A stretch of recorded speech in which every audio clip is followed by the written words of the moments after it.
Ezekiel, yechezk'el, chapter 24. The word of Adonai came to me on the 10th day of the 10th month of the 9th year.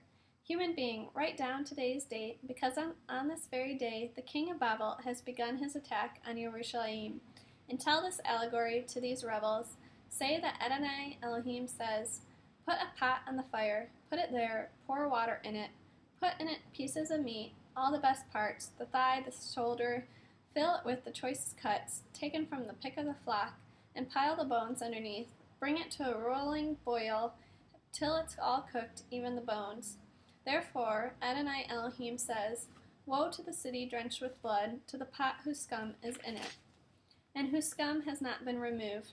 Empty it piece by piece, without troubling to draw lots, for her blood is still in her. She poured it on bare rock. She did not pour it on the ground, to cover it with dust. So in order to rouse my fury and excite my vengeance, I have fixed her blood there on the bare rock, where it will not be covered. Therefore, Adonai Elohim says, Woe to the city drenched with blood! I myself will make a huge bonfire, heap on the wood, light it, cook the meat, and add the spices. The bones can just be burned. Put the empty pot on the coals, heat it till its copper bottom glows, till its impurity melts inside it, and its scum is burned away. But the effort is in vain, its layers of scum will not leave it, so into the fire with its scum.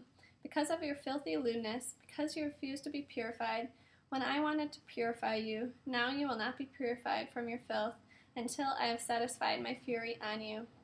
I, Adonai, have spoken, and it will happen. I will do it, and I will not turn back.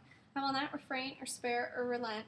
They will judge you as your ways and deeds deserve, says Adonai Elohim.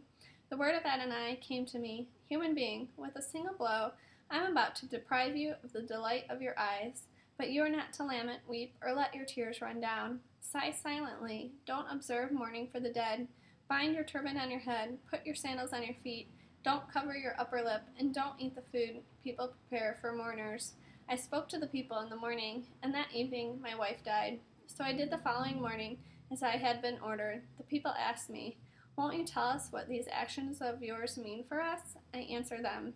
The word of Adonai came to me, telling me to speak to the house of Israel, and say that this is what Adonai Elohim says. I am about to profane my sanctuary, the pride of your strength, the delight of your eyes, and your heart's desire. Your sons and daughters whom you have left behind will die by the sword, but you are to do as I have done. Not cover your upper lips, not eat the food people prepare for mourners. Put your turbans on your heads, and your sandals on your feet, and neither observe mourning nor cry. Rather, because of your crimes, you will pine away and groan to one another. Thus yechezk'el will be a sign for you.